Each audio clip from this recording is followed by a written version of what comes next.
अस्सलाम वालेकुम to all my viewers and students आज हम लोग बहुत इंपॉर्टेंट टॉपिक पढ़ने जा रहे हैं जो बहुत इजी भी है और इम्पॉर्टेंट भी है। ठीक है, तो इसकी क्लियर अंडरस्टैंडिंग होना हर स्टूडेंट, हर फार्मासिस्ट हो या फिजिशियन हो, उसके लिए बहुत ज़्यादा ज़रूरी है।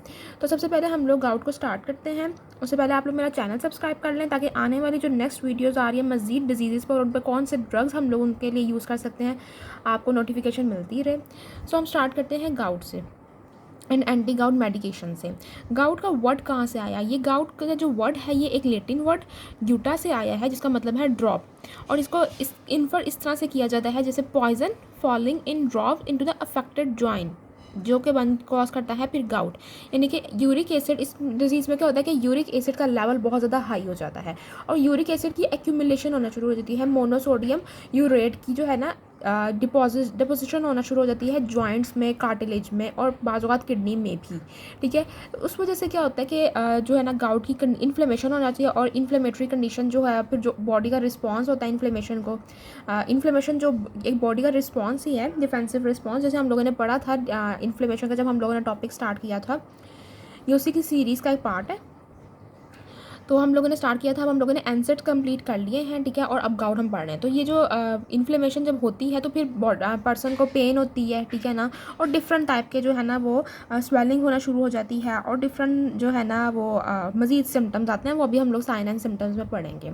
तो क्या होता है कि ये ड्रॉप्स, और ये जो गुटा मीन्स ड्रॉप्स एंड यूटा से जो ड्रॉप है, ये किस चीज़ का ड्रॉप है? यूरिक एसिड के ड्रॉप्स हैं। तो अगर हम इसकी प्रॉपर डेफिनेशन की तरफ जाएँ तो ये क्या है? एक disease characterised by the recurrent, यानी कि बार बार होने वाले painful acute attack of urate crystal induced arthritis, यानी कि यूरेट क्रिस्टल के वजह से आर्थराइटिस होता है। और आर्थराइटिस की वजह से क्या होता है कि पेनफुल और एक्यूट अटैक, एक्यूट और क्रॉनिक का जब हमने डिफरेंस पढ़ा था तो हमें पता चला था कि जो एक्यूट है उसका ऑनसेट भी रैपिड होता है, दो इसकी ड्यूरेशन शॉर्ट होती है, लेकिन इसके जो साइन होते हैं, इसकी जो इंटेंसिटी है वो बहुत ज़्यादा होती है। ठीक है ना, ये एकदम से अटैक होना, ठीक है, और बहुत पेनफुल अटैक होता है। इट में इंक्लूड टॉफाई। टॉफाई क्या होता है कि डिपॉजिट्स होते हैं ऑफ द मोनोसोडियम यूरेट के जो डिपॉजिट होना शुरू हो जाना, ठीक है ना, in and around the joints, cartilage and in kidney, ठीक है ना, जॉइंट्स में, कार्टिलेजेस में और किडनी में भी। अब ये जॉइंट्स, कार्टिलेजेस और किडनी में ही क्यों हो रहा है, वो अभी जब हम इसकी पैथोजेनेसिस पढ़ेंगे तो हमें वो बात क्लियर होगी। इसके अलावा ये यूरिक एसिड नेफ्रोलाइथेसिस भी कॉज करता है, ठीक है ना। ये क्या है नेफ्रोलाइथेसिस? ये किडनी स्टोन्स है। किडनी स्टोन्स यहाँ पर क्यों बन रहे हैं, यहाँ पर मैंने थोड़ा सा बता दिया, क्योंकि जो यूरिन की पीएच है वो कम होती है, जिसकी वजह से इनसोल्युबल जो यूरिक एसिड है ना वो प्रेसिपिटेट कर जाता है वहाँ पर, ठीक है ना, किडनीज में जो है ना वो प्रेसिपिटेट कर जाता है और वहाँ पर किडनी स्टोन्स बन जाते हैं। अब ये यूरिक एसिड की कंसंट्रेशन कैसे ब्लड में ज़्यादा हो जाती है वो अभी हम लोग देखते हैं। पैथोजेनेसिस की तरफ चलें।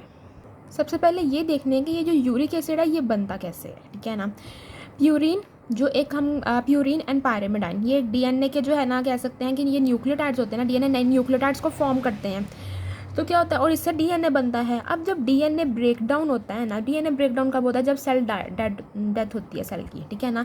अब क्योंकि नॉर्मल ये प्रोसेस चलता रहता है, ठीक है ना, माइटोसिस होना या एपोप्टोसिस होना, ये होता रहता है, ठीक है। और अगर कोई प्रॉब्लम हो तो फिर नेक्रोसिस भी होती है। तो उसमें क्या होता है, सेल डेथ होती है। सेल डेथ जब होती है तो फिर डीएनए भी डिकम्पोज होता है, ठीक है। और जब डीएनए डिकम्पोज होता है तो जिन चीज़ों से वो बना हुआ है ऑब्वियसली वो भी बाहर आएंगे, प्योराइन एंड पायरिमिडाइंस। जो प्योराइन है ना, ये ज़ेंथाइन ऑक्सीडेज के ज़रिए हाइपोजेंथाइन में कन्वर्ट होता है और हाइपोजेंथाइन कन्वर्ट हो जाता है ज़ेंथाइन में। ये दोनों स्टेप्स में जो एंजाइम है वो ज़ेंथाइन ऑक्सीडेज ही है, ठीक है। अभी यहाँ पर हम लोग पढ़ेंगे कि ये कौन कौन से ड्रग्स यहाँ पर ऐड कर रहे हैं। वैसे आप लोग देख रहे होंगे कि जिनको थोड़ा बहुत आइडिया कि ये ड्रग्स जो है यहाँ पर इन चीज़ों को इनहिबिट कर रहे हैं। अच्छा, प्योराइन से बनता है हाइपोजेंथाइन, हाइपोजेंथाइन से बनता है ज़ेंथाइन एंड ज़ेंथाइन से बनता है यूरिक एसिड।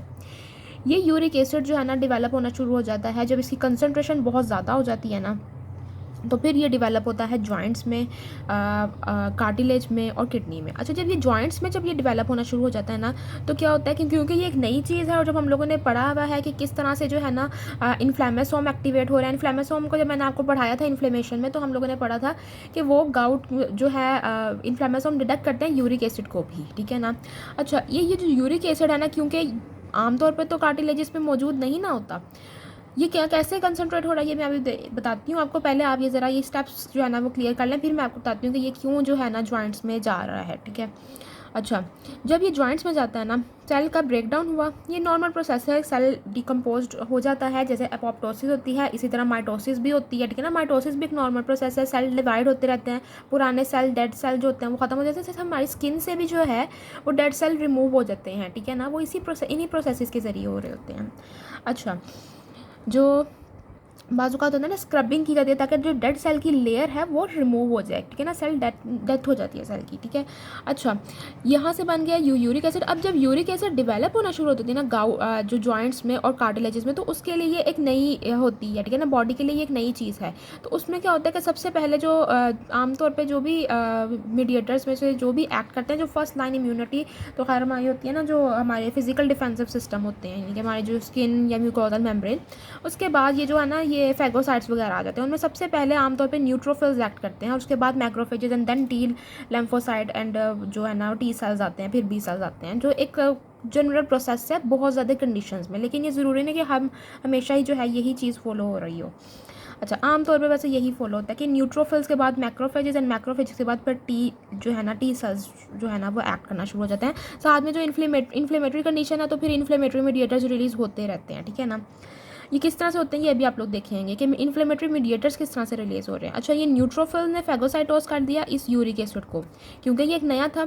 जो कार्टिलेज के सेल हैं उन सब में बोन के भी सेल ही होते हैं, पूरी बॉडी सेल से बनी हुई है, और हर सेल में ये जो डिफेंसिव मैकेनिज्म, डिफेंसिव सेल्स जो फैगोसाइट्स वगैरह मौजूद होते हैं, ठीक है।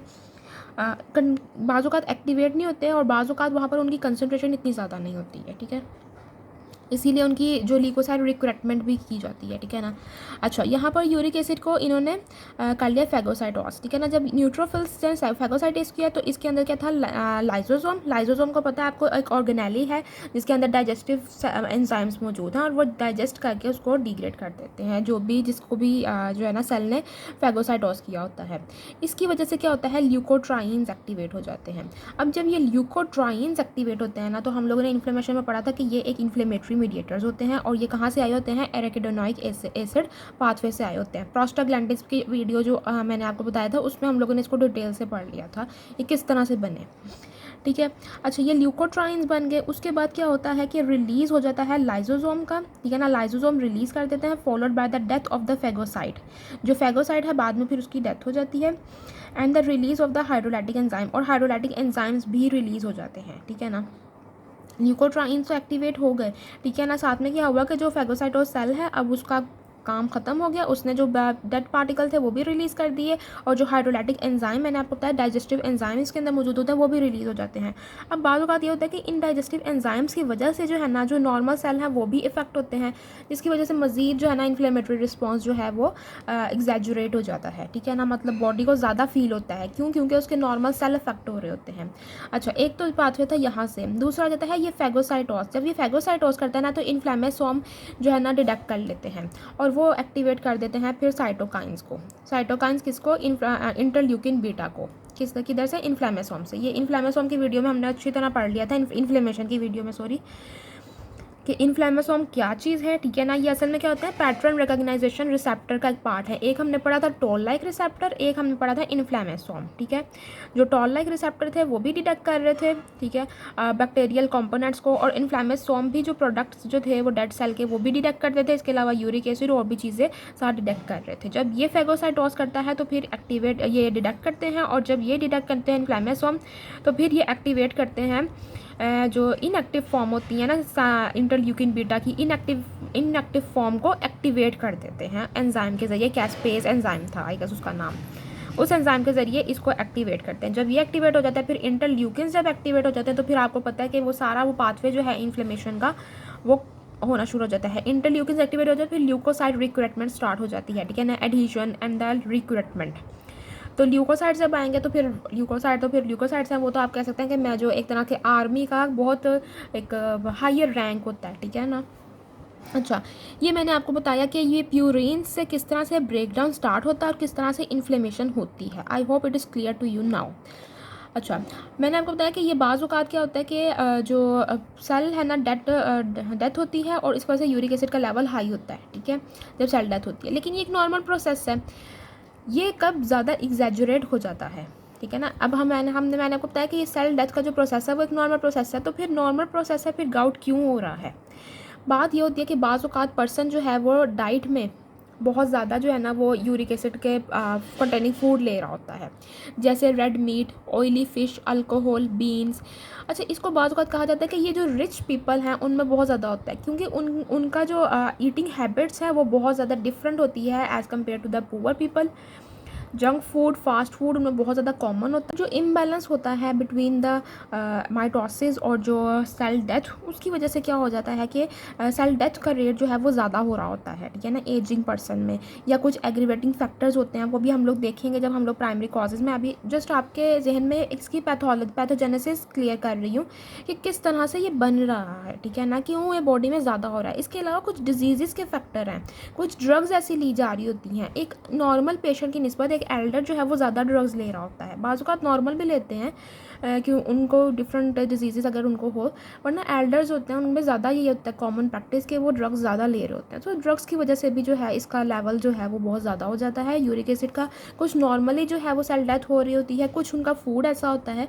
तो ये सारे ना एक जो डिज़ीज़ होती है वो बहुत ज़्यादा फैक्टर्स को कंबाइन करके बनती है, ठीक है ना। वरना जो होता है नॉर्मल जैसे कंडीशन हो जाना वो तो ठीक है, फीवर बाज़ औक़ात हो जाता है लेकिन ख़त्म हो जाता है, ठीक है ना, सही हो जाता है, रिज़ॉल्व हो जाता है वो। कुछ थोड़ा बहुत कट लग जाना, ऑल दो अगर वो नॉर्मल पेशेंट है तो वो भी रिज़ॉल्व हो जाता है। लेकिन जो एक डिज़ीज़ होती है ना वो बहुत ज़्यादा फैक्टर्स का कॉम्बिनेशन प्रोडक्ट होती है, ठीक है ना। वो एक किसी एक चीज़ के प्रॉब्लम की वजह से नहीं होती, वो बल्कि बहुत बॉडी में डिफरेंट जो है ना जगह प्रॉब्लम वो भी होती है। कुछ आप अपनी बॉडी पे एडिशनल जो है ना वो जो लोड कर रहे होते हो, स्ट्रेस, ठीक है।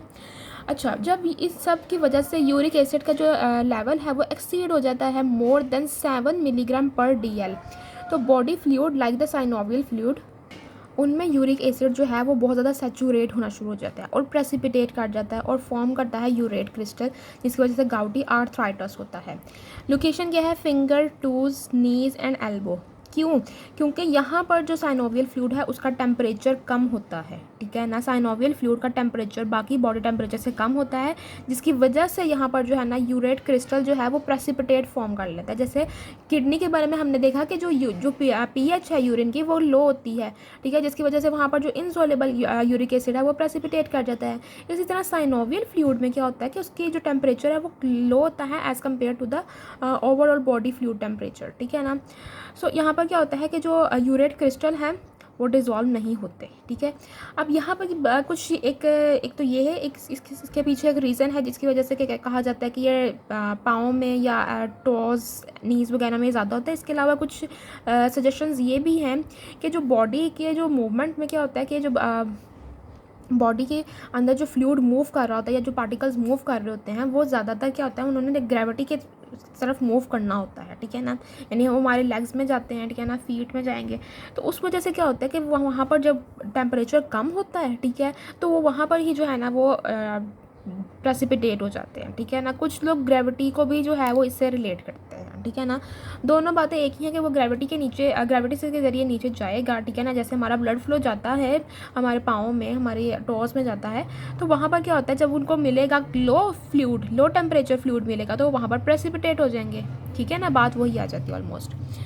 Once in the joints phagocytes enter release करते हैं हाइड्रोजन आयन, क्यों? ताकि वो उसको ब्रेक कर सकें क्रिस्टल को that are formed, but this cause the formation of additional crystals. कैसे? As the hydrogen ion combine with the urate anions के साथ कंबाइन कर जाता है, और जब पॉजिटिव और नेगेटिव चार्जेस कंबाइन करते हैं तो वो क्या बना देते हैं? फिर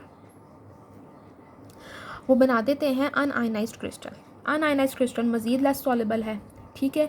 तो ये सारी बातें होती हैं कि किस वजह से जो है ना मतलब बॉडी में ये स्टार्ट हुआ। अभी हम लोग प्राइमरी कॉजेज़ पढ़ेंगे तो आपको कॉजेज़ में मज़ीद क्लियर हो जाएगा कि ये हो क्यों रहा है। फिर यूरिक एसिड का जो लेवल है वो बढ़ जाता है, ठीक है ना। वो हमने देखा कि किस तरह से जो है प्योराइन से हाइपोजेंथाइन, हाइपोजेंथाइन से जेंथाइन बना, एंड जेंथाइन से यूरिक एसिड बना। ये इस चीज़ को क्लियर करना बहुत ज़्यादा ज़रूरी था, इसीलिए मैंने आपको, क्योंकि आपको पता होना चाहिए था कि ये सेल डेथ का एक प्रोडक्ट है, ठीक है ना। क्योंकि हम लोग जब कॉजेज़ पढ़ेंगे तो उसमें बहुत ज़्यादा ऐसी डिजीज़ आएंगी जिनमें सेल टर्नओवर ज़्यादा हो जाता है, तो फिर उसमें कन्फ्यूजन होती है कि सेल टर्नओवर का क्या रिलेशन है विद द गाउट के साथ या यूरिक एसिड हाइपरयूरिसीमिया के साथ, ठीक है। तो अब हम चलते हैं इसकी प्राइमरी कॉजेज़ की तरफ एंड साइन एंड सिम्टम्स की तरफ। अच्छा, सीरम लेवल अगेन वही बात कि मोर देन 7 मिलीग्राम पर डेली, बड़ा इंपॉर्टेंट एमसीक्यू उसका पॉइंट है, इसलिए मैंने यहाँ पर लिखा हुआ है। ये मोर कॉमन है मैन में, आदमियों में ये ज़्यादा कॉमन होता है, और अगर वुमेन हो तो प्री मेनोपॉजल वुमेन में जो है ये कॉमन होगा।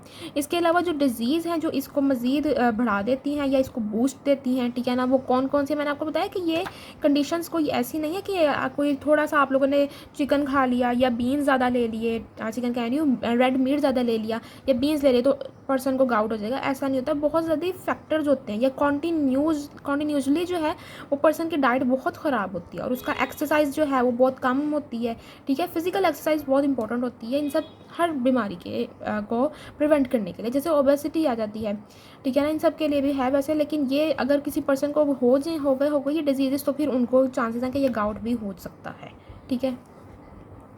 अच्छा, ओबेसिटी ये भी एक इसकी आप कह सकते हैं कि इसके साथ डिजीज़ अगर ये किसी को हो तो फिर हो सकती है। Hypertension, hyperlipidemia, atherosclerosis and diabetes. Obesity अलग से, और एक पर्सन ओबेस है लेकिन उसको कोई बीमारी नहीं है तो उसको गाउट होने के चांसेस हैं स्टिल, ठीक है। एक पर्सन जो है उसको डायबिटीज़ है तो फिर उसको भी चांसेस हैं। अल्कोहल एब्यूजिव है, ठीक है ना, या कुछ मेडिकेशन। अब सर्टन मेडिकेशन में कौन कौन सी आ जाती हैं। अच्छा, प्राइमरी में सबसे पहले कौन कौन सी आ जाती हैं और सेकेंडरी में। प्राइमरी में जो है innate defect of urine metabolism या यूरिक एसिड एक्सक्रीशन। अच्छा, यहाँ दो चीज़ें हो सकती हैं, या तो यूरिक एसिड बन बहुत ज़्यादा रहा है, ठीक है, या फिर यूरिक एसिड बन उतना ही रहा है जितना नॉर्मली बनता है लेकिन वो बॉडी से एक्सक्रीट नहीं हो रहा। अब एक्सक्रीट नहीं हो रहा इसका मतलब क्या है कि उसमें किडनी में कोई ना कोई प्रॉब्लम हुई हुई है, ठीक है। तो या तो इननेट डिफेक्ट है इन द प्योरिन मेटाबॉलिज्म, ठीक है ना, या फिर यूरिक एसिड की एक्सक्रीशन नहीं हो रही है, ठीक है ना। एक तो ये बात वही बात आ जाती है uric acid over production and under excretion due to the impaired renal clearance of the uric acid और द कॉम्बिनेशन ऑफ बोथ, या फिर ये दोनों चीज़ें भी हो सकती हैं, ठीक है ना। ये बात क्लियर हुई। उसके बाद सेकेंडरी, यानी कि आपको प्राइमरी कॉज पता चल गया ना कि या तो ओवर प्रोडक्शन हो रही है या अंडर सिक्रेशन हो रही है, इसको आप लोगों ने याद रखना। Over production, under secretion, primary cause इसका ये है। सेकेंडरी कॉज की तरफ चलते हैं, या तो क्रॉनिक रीनल फेलियर है और यही वजह है जिसकी वजह से अंडर सिक्रेशन हुई है, ठीक है ना। दूसरा आ जाता है हेमाटोलॉजिकल कॉजेज़। हेमाटोलॉजिकल कॉजेज़ में कौन कौन से आ जाते हैं, बड़े इंपॉर्टेंट है और ये इनका रिलेशनशिप बताने के लिए ही मैंने आपको पहले पैथोजेनेसिस की तरफ लेके गई हूँ। Lymphoproliferative disorders. लिम्फोप्रोलिफेरेटिव डिसऑर्डर क्या है, एबनॉर्मल प्रोलिफरेशन है ऑफ द लिम्फोसाइट। लिम्फोसाइट्स बहुत ज़्यादा बनते जा रहे हैं, ठीक है ना। माइलोप्रोलिफरेटिव डिसऑर्डर्स, इसमें क्या है कि JKA2 जेनस काइनेस 2 म्यूटेशन हो जाती है जिसकी वजह से ओवरऑल सारे ब्लड सेल्स जो हैं RBCs हों, WBCs हों या प्लेटलेट हो, सब ज़्यादा हो जाते हैं। इसको ब्लड कैंसर भी कहा जाता है। माइलोप्रोलिफरेटिव डिसऑर्डर्स जो है ना ब्लड कैंसर भी कॉज करता है। अच्छा, इसकी वजह से भी, अब इसकी वजह से सिर्फ लिम्फोसाइट ज़्यादा हो रहे थे, इसकी वजह से सारे सेल ज़्यादा हो रहे हैं, ठीक है। फिर सर्टन हेमोलाइटिक एनीमियाज हैं एंड द हीमोग्लोबिनोपैथीज है, ठीक है ना। अब हेमोलाइटिक एनीमिया में क्या है कि जो रेड ब्लड सेल डिस्ट्रॉयड ज़्यादा होते हैं, इतने बनते नहीं हैं। जैसे मैंने आपको बताया ना कि जो एजिंग का भी प्रोसेस थोड़ा थोड़ा इससे रिलेटेड होता है कि नॉर्मल ब्लड जो सेल्स हैं वो डिस्ट्रॉयड ज़्यादा हो रहे हैं, निस्बतन इतने बन नहीं रहे हैं, ठीक है। तो वो एजिंग का प्रोसेस भी स्टार्ट हो जाता है। अब इन सब की वजह से क्या है, सेल ज़्यादा हो रहे हैं। इसकी वजह से तो खैर डेड सेल ज़्यादा हो रहे हैं ना, इसकी वजह से क्या है, नॉर्मल सेल भी ज़्यादा हो रहे हैं। इसमें हम लोग दो चीज़ों को देखेंगे, एक तो वैसे ही सेल ज़्यादा हो रहे हैं, जब सेल ज़्यादा होंगे जितने सेल बनेंगे उसका मतलब है कि वो उनकी डेथ भी उतनी ही ज़्यादा होगी, ठीक है ना। जितने सेल ज़्यादा हैं उतनी ही एग्जेस में जो है वो उतने ही एग्जेस सेल की डेथ भी होगी ऑब्वियसली, तो यूरिक एसिड भी ज़्यादा होगा। दूसरी बात क्या होती है कि अगर उनकी नॉर्मली डेथ में भी थोड़ी लेट हो, या जो एक स्पैन होता है लिम्फोसाइट का जो सेल का जो लाइफ स्पैन होता है वो तो चलो होगा, लेकिन अगर इन पर्सन का जो है वो ट्रीटमेंट चल रहा है लिम्फोप्रोलिफरेटिव डिसऑर्डर या माइलोप्रोलिफरेटिव डिसऑर्डर, कीमोथेरेपी चल रही है, बड़ी इंपॉर्टेंट पॉइंट है ये, कीमोथेरेपी चल रही है। कीमोथेरेपी में क्या होता है कि सेल डेथ स्टार्ट हो जाती है, यानी कि साइटोटॉक्सिक ड्रग्स दिए जाते हैं ना सेल को किल करने वाले। जब सेल किल होगा DNA RNA किल होगा, DNA RNA किल होगा तो प्योराइन और पायरिमिडाइन रिलीज होंगे, हाइपोजेंथाइन से जेंथाइन से यूरिक एसिड बनेगा, ठीक है ना। हाइपोजेंथाइन से जेंथाइन बनेगा, जेंथाइन से यूरिक एसिड बनेगा, तो यूरिक एसिड का लेवल ज़्यादा होता जाएगा। समझ आइए, बात क्लियर हुई कि इनकी वजह से किस तरह से जो है वो सेल टर्नओवर ज़्यादा हुआ और सेल टर्नओवर की वजह से यूरिक एसिड ज़्यादा हो गया, ठीक है। ये बात क्लियर हुई, प्राइमरी समझ आ गया, सेकेंडरी में ये दो हमने पढ़ लिया। अब आ जाते हैं कुछ ड्रग्स। किसी एक पर्सन को ये कोई मसला नहीं है लेकिन वो ये ड्रग्स ले रहे हैं, aspirin and other salicylates at the low doses, वो डिक्रीज़ करते हैं यूरिक एसिड एक्सक्रीशन, वो यूरिक एसिड के एक्सक्रीशन को जो है वो कम कर रहे हैं, यानी जिन पाथवे के ज़रिए जो है यूरिक एसिड ने एक्सक्रीट होना है बॉडी से वो उसको ब्लॉक कर रहे हैं, ठीक है। इसके अलावा डायूरेटिक्स एक्सेप्ट स्पाइरोनोलैक्टोन, जिन जिन लोगों ने डायूरेटिक्स का लेक्चर लिया है उनको ये बहुत अच्छे से क्लियर होगा कि किस तरह से जो है ना ये यूरिक एसिड को जो है वो इनहिबिट करते हैं। हाइपरयूरिसीमिया किस तरह से कॉज करवाते हैं डायूरेटिक एक्सेप्ट ऑफ स्पाइरोनोलैक्टोन, क्योंकि ये जो ऑर्गेनिक जो है ना ऑर्गेनिक एसिड एक्सक्रीटरी सिस्टम होता है, जिसके ज़रिए किडनीज़ में ये सिस्टम होता है organic acid excretory system, secretory system sorry, जिसके ज़रिए क्या होती है कि इसकी सिक्रेशन होती है और वो रिलीज़ होता है। लेकिन जो डायूरेटिक्स होते हैं उन्होंने भी उसी पाथवे के ज़रिए रिलीज़ होना होता है किडनी में। अब डायूरेटिक्स तो उन्होंने एक्ट करना किडनी के ट्यूब्यूल्स में, उनको हम लोग बाहर से दे रहे हैं तो वो कम्पीट करते हैं फिर यूरिक एसिड के साथ, क्योंकि दोनों ने एक ही जगह से रिलीज़ होना है, ठीक है। ऑर्गेनिक एसिड सिक्रेटरी सिस्टम, ठीक है, याद रखना है। जिनको ज़्यादा डिटेल में समझना है वो डायूरेटिक्स की जो वीडियो मैं लिंक में डाल दूँगी डिस्क्रिप्शन में उसका लिंक, तो वो देख सकते हैं। तो क्या होता है कि फिर जो यूरिक एसिड का लेवल बढ़ जाता है, जब कंपटीशन होता है तो फिर डायूरेटिक रिलीज़ हो रहा है, ठीक है ना, उसकी जगह से, लेकिन यूरिक एसिड रिलीज़ नहीं हो रहा, वो बॉडी में फिर उसका लेवल बढ़ जाता है, ठीक है। इसके अलावा इथेम्ब्यूटोल एंड निकोटिनिक एसिड ये भी कम्पीट करती हैं for the tubular excretion site के लिए। अगेन ये दोनों ड्रग भी, इथेम्ब्यूटोल एंटी टीबी है। फिर साइक्लोस्पोरिन आ जाता है, पायराजिनामाइड आ जाता है एंड लिवोडोपा, ये डिक्रीज़ करती हैं रीनल यूरेट क्लियरेंस को जो है वो कम करती है। इसके अलावा एथानॉल, यहाँ मैंने बताया ना अल्कोहल अब्यूज़ जो हो रहा है, यहाँ एथानॉल बाय इंक्रीजिंग, एथानॉल दोनों काम कर रहा है, ये वाले दोनों कामों में जो है ना एथानॉल इन्वॉल्व है, इसीलिए तो इसको नुकसानदायक साबित किया गया हुआ है। एथानॉल क्या है, इंक्रीज़ भी करता है इसकी प्रोडक्शन को और डिक्रीज़ भी करता है इसकी एक्सक्रीशन को, ठीक है। अच्छा, अब रीनल कॉम्प्लिकेशंस क्या क्या हो सकती हैं और किन कंडीशन में रीनल कॉम्प्लिकेशंस होंगी, ये हम लोग देख लेते हैं। Acute tubular obstruction due to uric acid precipitation in the collecting tubules and the ureters, जिसकी वजह से रीनल फेलियर हो जाता है। एक्यूट मैंने आपको बताया क्या होता है, ट्यूब्यूलर ऑब्स्ट्रक्ट ट्यूब्यूल्स जो हैं वो जब यूरिक एसिड प्रेसिपिटेट कर जाता है तो क्या होता है, स्टोन्स बन जाते हैं। नेफ्रोलाइथेसिस में हमने यही पढ़ा ना कि वो किडनी स्टोन्स होते हैं, यूरिक एसिड नेफ्रोलाइथेसिस, तो उसमें क्या होता है कि यूरिक एसिड प्रेसिपिटेट करता है, जिसकी वजह से जो ट्यूब्यूल्स होती हैं और जो यूरिटर है ना वो ब्लॉक हो जाते हैं। जाहिर बात है पत्थर से बन जाएंगे तो फिर पानी कहाँ फ्लो करेगा, ठीक है ना, तो वो ऑब्स्ट्रक्शन कॉज करते हैं, जिसकी वजह से over the time renal failure हो सकता है। इन द खास तौर पर उन पेशेंट में ज़्यादा कॉमन है जिनमें हेमाटोलॉजिकल डिसऑर्डर्स हैं, ठीक है ना, ये उनमें ज़्यादा कॉमन होता है। फिर यूरोलाइथेसिस, किडनी स्टोन तो बन ही सकते हैं, ये तो कॉम्प्लिकेशन है ही।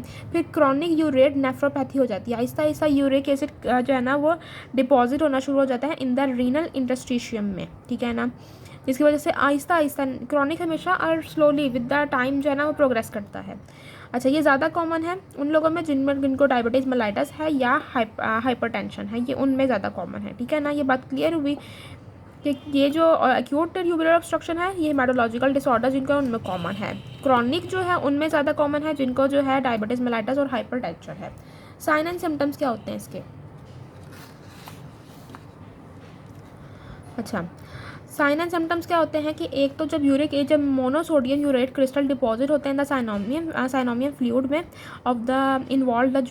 ऑफ इन्वॉल्व जॉइंट, किसकी वजह से क्या, उसकी वजह से क्या होता है, पेनफुल जॉइंट स्वेलिंग हो जाती है। स्वेलिंग में क्या होता है, फिर रेडनेस भी होती है, वार्मथ एंड टेंडरनेस, ठीक है ना। आप कभी देखें गाउट के पेशेंट की उंगलियां बहुत ज़्यादा स्वेल हुई होती हैं, ठीक है ना। और अगर ये डिजीज़ जो है वो अनट्रीटेड रहे तो फिर टॉर्फाई या टॉफिशियस डिपॉजिट होना शुरू हो जाते हैं। टॉफिशियस क्या है कि एक तरह से जो है ना कहते हैं कि कुछ एक्यूमुलेट प्रोडक्ट जब एक्यूमुलेट हो जाता है ना, एक ऐसे बल्ज सा हो जाना उधर से, ठीक है ना, तो उसको कहते हैं टॉफाई। ये नोड्यूल्स में, मतलब नोड्यूल्स में कहना चाह रही थी, नोड्यूल्स अपेयर होते हैं ऑन द एयर में, फिंगर्स में, ठीक है ना, एल्बोज में हो जाते हैं अपेयर। इसके अलावा लेकिन ये पेनफुल नहीं होते, ठीक है ना, can lead to the joint disability and immobility को लीड कर सकते हैं या रीनल इम्पेयरमेंट। यानी कि ये जो नोड्यूल्स डिपॉजिट होते हैं ना, ये पेनफुल नहीं होते हैं, लेकिन ये होता है कि जॉइंट डिसेबिलिटी कॉज कर सकते हैं और रीनल इम्पेयरमेंट भी कॉज कर सकते हैं, ठीक है। ये हम लोगों ने पढ़ा। अब हम लोगों ने पढ़ लिया ये डिज़ीज़ क्या है, पैथोजेनेसिस पढ़ ली, इसकी कॉजेज़ पढ़ ली। ये असल में मैं वीडियोस इसलिए लेक्चर दे रही हूँ ताकि आपके पास सारी जो इन्फॉर्मेशन है वो एक ही जगह इकट्ठी हो जाए, ठीक है ना। सारे ड्रग्स को भी डिटेल में पढ़ेंगे हम लोग, ठीक है ना, ताकि हमारे पास एक कंसेप्ट क्लियर हो। एक लेक्चर हम लें और हमें जो है ना सारी क्लियर हो कि कौन से ड्रग्स हैं, किनके साथ इंट्रैक्शन हो रहा है, ठीक है, और क्या उनका मैकेनिज्म है, किस वक्त कौन सा ड्रग लिया जाता है। मज़ीद भी हम लोग पढ़ेंगे इसके कि कौन कौन से जो है ना ड्रग एक्यूट में यूज़ होते हैं, कौन से क्रॉनिक में यूज़ होते हैं। अच्छा, अब सबसे पहले हम लोग देख लेते हैं एक्यूट में कौन से ड्रग्स यूज़ हो रहे हैं। जब मैंने आपको पढ़ाया था non steroidal anti inflammatory drugs, तो उनमें हमने बहुत ज़्यादा ऐसे ड्रग्स देखे थे जो कि एक्यूट गाउट में यूज़ हो रहे थे, ठीक है ना। तो अब वही बात आ रही है कि एक्यूट गाउट के लिए कौन कौन से जो ड्रग्स हैं जिनको प्रेफर किया जाता है, एनसेड्स किए जाते हैं, कोर्टिकोस्टेरॉइड्स किए जाते हैं एंड कॉल्चिसिन किया जाता है, are effective for a gouty arthritis. इसमें सबसे ज़्यादा जो है ना, जो यहाँ पर कंसिडर किया जाता है प्रैक्टिस में, इंडोमेथासिन को एक बड़ी क्लासिक एंसिड ऑफ चॉइस समझा जाता है, जो कि एक्यूट गाउट के ट्रीटमेंट के लिए इसको बड़ा अच्छा समझा जाता है, ठीक है ना। अच्छा, अब ये ट्रीटमेंट प्लान में अगर हम लोग थोड़ा सा देखें, तो अगर एक या एक से ज़्यादा जॉइंट, एक या दो जॉइंट्स इन्वॉल्व है, ठीक है, तो फिर क्या दिया जाएगा, इंट्रा आर्टिकुलर एडमिनिस्ट्रेशन करवाई जाएगी कॉर्टिकोस्टेरॉइड की, ठीक है ना। यानी कॉर्टिकोस्टेरॉइड किस तरह से लेने हैं वो बताया कि अगर एक या दो जॉइंट्स होंगे तो फिर इंट्रा आर्टिकुलर एडमिनिस्ट्रेशन करवाएगी, अगर ज़्यादा जॉइंट्स होंगे तो फिर उसको सिस्टेमिक कॉर्टिकोस्टेरॉइड थेरेपी दी जाएगी, ठीक है। ये इसका एक मेजर जो है आपके जहन में होना चाहिए कि एक्यूट गाउट के ट्रीटमेंट के लिए कौन कौन से ड्रग्स प्रेफर किए जाते हैं। एनसेड्स किया जाता है, कॉर्टिकोस्टेरॉइड एंड कॉल्चिसिन। एनसेड में कौन सा, indomethacin is a classic drug of choice, ठीक है ना, क्लासिक एनसेड आप कह सकते हैं, not the drug of choice but the एनसेड of choice. अगर एनसेड को यूज़ करना है तो फिर इंडोमेथासिन है होगा। क्रॉनिक में यूज क्या होता है, जब आहिस्ता आहिस्ता किसी का गाउट बढ़ता जा रहा है ना, तो उसमें क्या होगा, फिर यूरेट लोबरिंग थेरेपी दी जाएगी। यूरेट लोबरिंग थेरेपी किस तरह से होती है, ये एम होती है कि ये डिक्रीज़ करे एक तो फ्रीक्वेंसी ऑफ अटैक, ये जो एक्यूट अटैक्स जो बार बार जो पेन होना शुरू हो जाता है उसको कम किया जाए, दूसरा जो कॉम्प्लिकेशंस है उनको भी कम किया जाए। इसमें कौन से ड्रग्स दिए जाते हैं, ज़ेंथाइन ऑक्सीडेज इनहिबिटर, जिनको यूरिकोसोरिक ड्रग्स भी कहा जाता है, ठीक है ना, यानी कि वो ड्रग्स जो कि यूरिक एसिड की एक्सक्रीशन कॉज करवा रहे हैं, ठीक है ना, are mainly used. Xanthine oxidase inhibitor में कौन से आ जाते हैं, एलोप्यूरिनॉल आ जाते हैं एंड फेब्यूजेट आ जाता है, ठीक है ना। ये फर्स्ट लाइन है फॉर द यूरेट लोबरिंग थेरेपी में। ये फर्स्ट लाइन किस में है, यूरेट लोबरिंग थेरेपी, और यूरेट लोबरिंग थेरेपी किस में यूज़ हो रही है, क्रॉनिक गाउट में।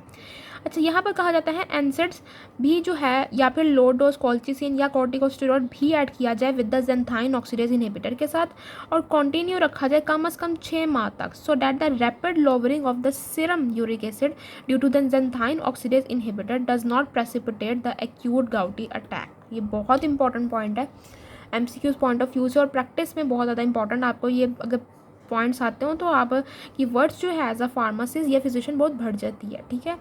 तो क्या होता है कि जब ज़ेंथाइन ऑक्सीडेज इनहिबिटर लिए जा रहे होते हैं ना, तो ये रैपिड लोबरिंग करते हैं, ठीक है ना। फ़ौरन से जो है ना, जो सीरम की बात हो रही है, सीरम यूरिक एसिड का जो लेवल है वो बहुत तेज़ी से कम करते हैं। जब सीरम यूरिक एसिड का लेवल कम हो जाता है ना, तो उसमें क्या होता है कि जो यूरेट क्रिस्टल्स जो डेवलप हुए होते हैं आर्टिकुलर कार्टिलेजेस में, वो भी शेड होना शुरू हो जाते हैं। जब वो शेड होना शुरू हो जाते हैं ना, गिरते हैं, तो वो कहाँ पर चले जाते हैं, बाजुकात जॉइंट स्पेसेस में चले जाते हैं। अब जब वो जॉइंट स्पेसेस के अंदर चले जाते हैं ना, तो मज़ीद इन्फ्लेमेशन होती है, ठीक है। यानी कि अगर तो वो हमने बात की ना कि कार्टिलेज और जॉइंट्स के इन एंड अराउंड डेवलप हुए होते हैं, ठीक है ना, अगर तो वो अराउंड डेवलप हुए हुए हैं तो ज़ेंथाइन ऑक्सीडेज इनहिबिटर की वजह से वो फ़ौरन शेड होंगे। वो शेड हो गए फिर कहाँ गिर जाते हैं, जो गलती से क्या उन्होंने गिरना ही उनकी जगह ही वहाँ पर होती है जॉइंट स्पेसिस में। जब वो जॉइंट स्पेसिस में जाते हैं तो फिर वो एक्यूट इन्फ्लेमेटरी रिएक्शन कॉज करते हैं, ठीक है। तो अगर यहाँ पर क्या होगा, ये क्या है हमारे एनसेड, क्या है, non steroidal anti inflammatory drug है। कॉर्टिकोस्टेरॉइड भी अगेंस्ट जो है वो इन्फ्लेमेशन दिया जाता है। कॉल्चिसिन भी एक तरह से एंटी इन्फ्लेमेटरी ही एक्ट कर रहा है, लेकिन इसको आप एज अ नॉर्मल कंडीशन में एंटी इन्फ्लेमेटरी नहीं यूज़ करते। इसको एक्यूट गाउट के लिए ही जो है ना वो किया गया, रिजर्व कर दिया गया है, या मे बी किसी और कंडीशन में यूज़ होता है, लेकिन ज़्यादातर इसका जो यूज़ है कॉल्चिसिन का वो एक्यूट गाउट है। बहुत important MCQs point of view से ये बात है, ठीक है। तो इस एक तरह से इसका एक्शन एंटी इन्फ्लेमेटरी ही है। अभी हम लोग देखेंगे किस तरह से एंटी इन्फ्लेमेटरी है। अच्छा, तो ये बात समझ आई कि क्यों जो है वो एनसेड को या लो डोज कॉल्चिसिन या कोर्टिकोस्टेरॉइड को ऐड किया जाता है, ताकि कहीं गाउटी अटैक एक्यूट गाउटी अटैक ना हो जाए किसी पर्सन को, ठीक है। फिर यूरिकोसोरिक एजेंट्स प्रोबेनिसिड वो यूज़ होता है इन द पेशेंट में जो कि इनटॉलरेंट होते हैं ज़ेंथाइन ऑक्सीडेज इनहिबिटर, जिनको नहीं वो सूट कर रही है मेडिसिन, ठीक है ना, या जो रिस्पॉन्ड नहीं कर रहे, ठीक है, उनको दी जाती है ये वाली मेडिसिन। अच्छा, उसके बाद आ